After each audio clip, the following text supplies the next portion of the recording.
વલસાડમાં સતત બીજા દિવસે પણ ઔરંગા નદીમાં ઘોડાપૂર. ઔરંગા નદીમાં ઘોડાપૂરના કારણે કાંઠાના ઘણા ભાગોમાં પાણી ભરાયા છે. હજુ પણ અસંખ્ય ઘરોમાં પાણી ભરાયેલા છે. પિચિંગ વિસ્તારમાં અનેક ઘરો પાણીમાં ગરકાવ છે. હકીકતમાં 1 કિલોમીટર દૂરથી વહેતી ઔરંગા નદી હાલ લોકોના ઘરમાંથી વહેતી હોય તેવા દ્રશ્યો સર્જાયા. સ્થિતિ એવી છે કે ઘરમાં ઔરંગા નદીનું પાણી એક દરવાજેથી પ્રવેશી બીજા દરવાજાથી નીકળી રહ્યું છે. નદીના પાણી વચ્ચે રાતભર લોકોના ઉજાગરા જોવા મળ્યા.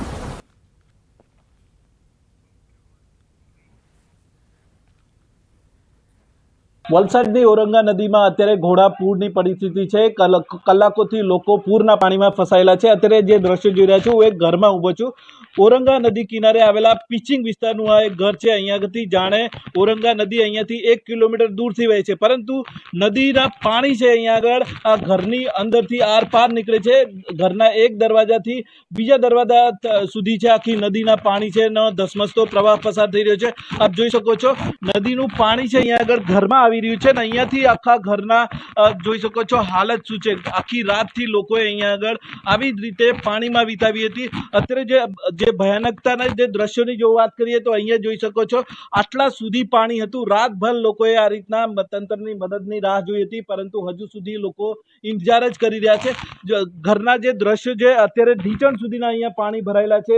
જેટલી ઘર વખરીની જે બચાવી શક્યું તે લોકોએ અહીંયા આગળ સુરક્ષિત મૂકી છે. આપ જોઈ શકો છો ઘરનો સામાન છે આ રીતના અહીંયા ઉપર જ રાખેલો છે અને સાથે જ જે અહીંયા આગળ જે પરિવાર રહેતો હતો એ પરિવાર છે સુરક્ષિત સ્થળે ખસેડ્યો હતો. અહીંયા આગળ આપણે ઘરના જે મહિલા સભ્ય છે એમની સાથે વાત કરીશું. આ વિસ્તારના અન્ય કેટલાક લોકો પણ અહીંયા આગળ સાથે છે. પછી શું નામ? બબલીબેન, કેવી પરિસ્થિતિ હતી રાત? આ બધું ઘરનું બધું ક્યાં મૂક્યું?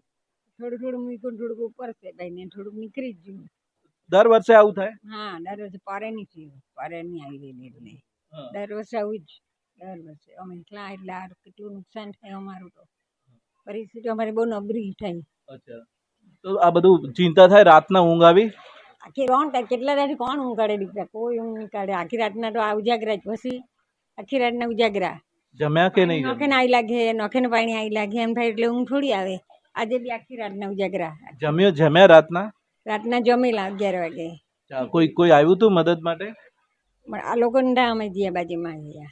અચ્છા, અહીંયા આગળ જે ઘરનો બધો સામાન હતો એ બીજો કઈ જગ્યાએ મૂક્યો? આ લોકોને ઘેર મૂક્યો છે ને પછી બીજું ઉપર મૂકલું ને આ રહ્યું તે નીકળી જ ગયું. અચ્છા, બીજા તમારા એકના જ ઘરમાં આવું છે કે બધાના ઘરમાં આવું છે?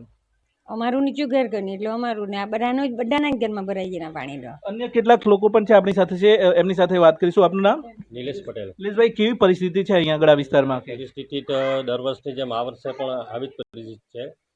પૂરા રાતના વરસાદ હતો અને પૂરના પાણી ઘરમાં ઘૂસી ગયા હતા. પૂરે આખી રાત કોઈ સૂતા નથી, ઉજાગરો છે અને તંત્રના મદદની રાહ જોવાઈ રહી છે. દર વર્ષે આવું થાય છે કે આ વર્ષે જ છે? ના, દર વર્ષનો જ પ્રશ્ન છે અમારો. અને અમારો જે રીતના નીચાણવાળો વિસ્તાર છે એટલે આ અમારું અત્યારે નથી. અમારું કહીએ તો અમે કેટલા વર્ષોનો પ્રશ્ન છે. આ આઝાદી પહેલાંનો જ આ પ્રશ્ન છે અને આ દર વર્ષે આવી રીતના પાણી આવે જ છે. જે દર વર્ષે આખા વર્ષ કમાઈને ભેગું કર્યું હોય એ રીતના પૂરમાં જતું રહે છે? હા, ઘણા બહુ જ પ્રોબ્લેમ થાય છે કે ઘણાની ટીવી છે કે ઘર વખરીનું જે સામાન છે, સિલિન્ડર છે ને એવું બધુંનું વર્ષોથી એ નુકસાન તો થાય જ છે અમને. તો આ રીતે છે, લોકો છે પરેશાન છે. દર વર્ષે આ સમસ્યા સર્જાય છે. ઔરંગા નદી છે જ્યારે પૂરની પરિસ્થિતિ હોય ત્યારે આવી જ રીતે નદી કિનારાના આ એક નહીં આ વિસ્તારના અનેક ઘરોમાંથી આ રીતના પસાર થાય છે.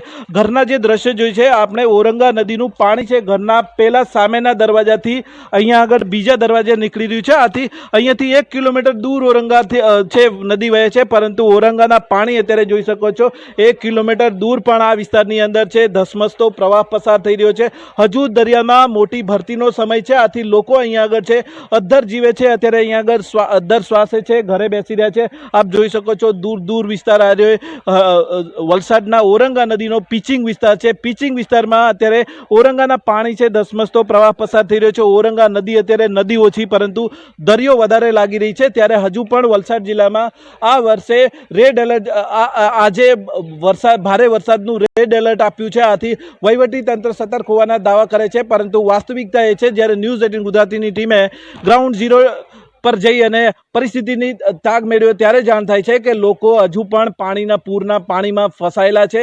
એક નહીં પરંતુ અનેક ઘરોની અંદરથી નદીના પાણી છે એક દરવાજાથી બીજા દરવાજાએ નીકળી રહ્યા છે. આવ્યા જ હાલ દર વર્ષે સર્જાય છે. લોકો અહીંયા આગળ દર વર્ષે છે આની સમસ્યાના સમાધાન માટેના તંત્રને રજૂઆત કરે છે, પરંતુ હજુ સુધી તંત્ર દ્વારા આનો કોઈ ઠોસ નિકાલ નહીં કરવામાં આવ્યો નથી. દર વર્ષે લોકોએ આવી જ રીતે મુશ્કેલીનો સામનો કરવો પડે છે. ભરતસિંહ વાઢેર, ન્યૂઝ 18 ગુજરાતી, વલસાડ. વલસાડની ઓરંગા નદીમાં જે ઘોડાપુર આવ્યા, નદી કિનારાના વિસ્તારોમાં ફરી વળ્યા. બંદર રોડ પર અસંખ્ય ઘરોમાં પાણી ભરાઈ ચૂક્યા છે. ફાયર બ્રિગેડની ટીમ વિસ્તારમાં તૈનાત છે. જોકે લોકોએ તંત્રની કામગીરી પર રોષ વ્યક્ત કર્યો. અનેક વિસ્તારના લોકોએ રાતભર મદદની રાહ જોવી પડી હતી.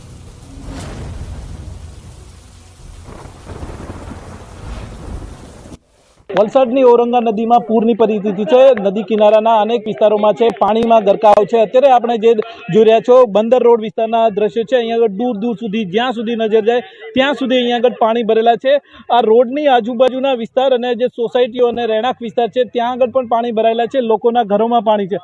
આખી રાત લોકોએ આ રીતના પાણીમાં વિતાવવી પડી છે. આ વિસ્તારમાંથી સ્થળાંતર પણ કરવામાં આવ્યું છે. જોઈ શકો છો અહીંયા આગળ લોકોના ઘરોમાં પાણી છે, આંગણામાં પાણી છે અને સાથે સાથે કેટલાક લોકોના ઘરોમાં પણ પાણી ગુજરે. આ રીતે ન્યૂઝ 18 ગુજરાતી અત્યારે ગ્રાઉન્ડ ઝીરો પર રાતના 12 વાગે પણ અહીંયા આગળ ખડે પગે તૈનાત છે અને લોકોની જે સમસ્યા છે તેને વાચા આપી રહી છે. અહીંયા જોઈ શકાય છે આ વિસ્તારની અંદર સમગ્ર પાણીમાં જળમગ્ન છે. અહીંયા આગળ રાતના અડધી રાત્રે પણ જોઈ શકો છો મોટી સંખ્યામાં અહીંયા આગળ આ વિસ્તારના લોકો છે અહીંયા આગળ ઉજાગરા કરી રહ્યા છે અને પોતાના ઘરે જે પાણી ભરાયેલા છે અહીંયા આગળ રાહ જોઈ રહ્યા છે ક્યારે પાણી ઉતરે અને ક્યારે તેઓ પોતાના ઘરે જાય. અહીંયા આગળ ફાયર બ્રિગેડની ટીમ પણ તૈનાત છે. એમની સાથે જ સીધી વાત કરીશું. આપનું નામ? શક્તિસિંહ.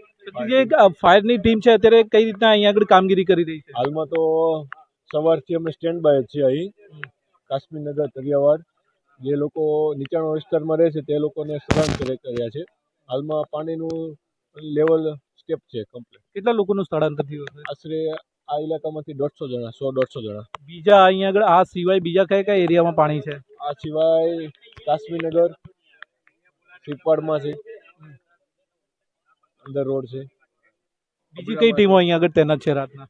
આ ફાયર ટીમ સાથે સાથે એનડીઆરએફ ટીમ, પોલીસની ટીમ પણ છે. આ રીતે ફાયર બ્રિગેડની ટીમની સાથે એનડીઆરએફની ટીમ સાથે સાથે પોલીસની ટીમ અને વલસાડ નગરપાલિકાની સાથે અન્ય ટીમો પણ અત્યારે અસરગ્રસ્ત વિસ્તારોમાં છે. કેટલાક સ્થાનિક લોકો છે આપણી સાથે છે, એમની સાથે જ સીધી વાત કરીશું. આપનું નામ ભાઈ? અમારું લાલુભાઈ છે. 400 ઘર અહીંયા તળિયામાં બેસેલા છે. સવારથી અંદર પાણીને બેસેલા છે. કોઈ બી તંત્રો જમવા એમ જ બેસેલા છે. તળિયાના જે બી જે કામ નગરપાલિકા કામ છે તંત્રો છે, નગરપાલિકા જે બી કામ કરી અહીંયાની છે તળિયા જે બી કામ કરી લે છે. બધા સારું કામ કરી લે છે અહીંયા. હા, કોઈ જોવા નથી. તંત્રો મામલતદાર બી જોવા નથી આવતું, નગરપાલિકા જોવા નથી આવતું કે નગરપાલિકા જે બી જે કામ કરતા જે વર્કર છે એ કામ કરી લે છે અહીંયા બધા આવીને જે કામ કરીએ છીએ. આપનું નામ? વિક્રાંત. વિરનભાઈ, શું પરિસ્થિતિ છે અહીંયા આગળ આ વિસ્તારમાં? ખરેખર કહું તો અંદર બહુ બધા ગરીબ લોકો ફસાયેલા છે. અમે લોકો તો આટલે કિનારા પર છે, પણ એ લોકોની હાલત શું હશે આજ અમને ખબર નથી. તો ખરેખર કોઈ જોવું જોઈએ કે બોટ લઈને કે દોરડા બાંધીને કે અંદર જવું જોઈએ. એ લોકોએ ખાધું કે નથી ખાધું એ બી કોઈને ખબર નથી. કોઈ પૂછવા જ નહીં આવ્યું? કોઈ પૂછવા નથી આવ્યું. અડધી રાત થઈ ગઈ છે તો પણ